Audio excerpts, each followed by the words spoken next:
Assalamualaikum warahmatullahi wabarakatuh. Perkenalkan, nama saya Okta Novitasari dari jurusan Sosiologi Agama Fakultas Usuluddin dan Studi Agama. Dalam video kali ini, saya akan menjelaskan materi tentang kelompok sosial dengan mata kuliah Sosiologi Pendidikan yang diampu oleh Ibu Erin Nur Maulidia M.Sosi. Langsung saja masuk ke materi. Apa sih kelompok sosial itu? Jadi, kelompok atau grup adalah kumpulan dari individu yang saling berinteraksi satu sama lain. Pada umumnya hanya melakukan suatu pekerjaan atau untuk meningkatkan suatu hubungan antar individu, atau bisa saja untuk keduanya. Sebuah kelompok dalam suatu waktu dibedakan secara kolektif, sekumpulan orang yang memiliki kesamaan dalam aktivitas umum namun ke arah interaksi terkecil.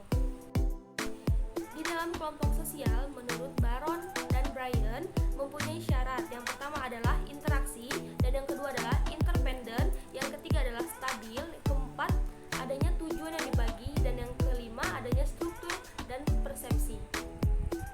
Apa sih kelompok sosial?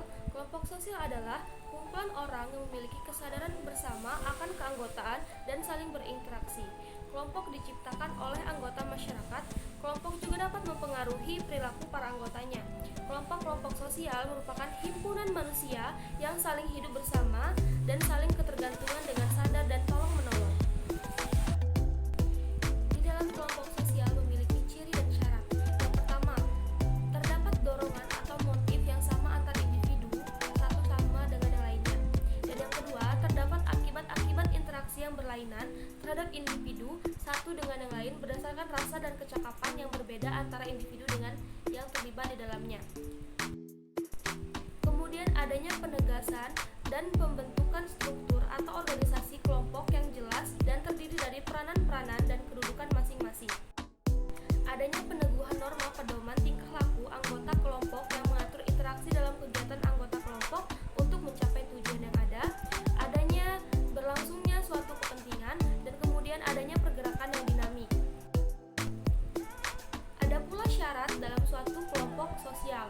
Yang pertama adalah setiap anggota kelompok tersebut harus sadar bahwa dia merupakan sebagian dari kelompok yang bersangkutan, dan yang kedua adanya hubungan timbal balik antara anggota yang satu dengan anggota yang lainnya. Kemudian yang ketiga, terdapat suatu faktor yang dimiliki bersama oleh anggota-anggota kelompok itu sehingga hubungan antara mereka bertambah erat. Faktor tadi dapat merupakan nasib yang sama, kepentingan yang sama, tujuan yang sama, ideologi politik yang sama, dan lain-lain. Dan yang keempat adalah struktur berkaidah dan mempunyai pola perilaku.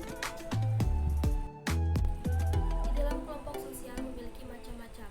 Yang pertama itu menurut Robert Bernstein, kelompok memiliki banyak jenis dan dibedakan berdasarkan ada tidaknya organisasi, hubungan sosial antar kelompok, dan kesadaran jenis. Yang pertama adalah kelompok statis. Apa sih kelompok statis? Kelompok statis yaitu kelompok yang bukan organisasi, tidak memiliki hubungan sosial dan kesadaran jenis diantaranya. Contohnya adalah kelompok penduduk usia 10-15 tahun di sebuah kecamatan. Dan yang kedua adalah kelompok kemasyarakatan, yaitu kelompok yang memiliki persamaan tetapi tidak mempunyai organisasi dan hubungan sosial di antara anggotanya. Dan yang ketiga adalah kelompok sosial. Apa sih kelompok sosial? Kelompok sosial yaitu yang anggotanya memiliki kesadaran jenis dan berhubungan satu dengan yang lainnya tetapi tidak terikat dalam ikatan organisasi. Contohnya seperti kelompok pertemuan, kerabat, dan lain-lain. Dan yang keempat adalah kelompok asosiasi. Kelompok asosiasi adalah yang anggotanya mempunyai kesadaran jenis dan ada persamaan kepentingan pribadi maupun kepentingan bersama. Dalam asosiasi, para anggotanya melakukan hubungan sosial, kontak, dan komunikasi serta memiliki ikatan formal.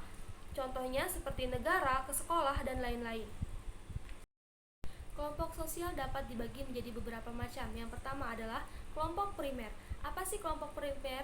Kelompok primer merupakan kelompok yang di dalamnya terjadi interaksi sosial yang anggotanya memiliki hubungan atau mengenal dekat dengan kehidupan. Sedangkan menurut George Homan, kelompok primer merupakan sejumlah orang yang terdiri dari beberapa orang yang seringkali berkomunikasi dengan yang lainnya, sehingga setiap orang mampu berkomunikasi dengan secara langsung atau bertatap muka tanpa melalui perantara, misalnya pada ketua RT, keluarga, kawan sepermainan, kelompok agama, dan lain-lain.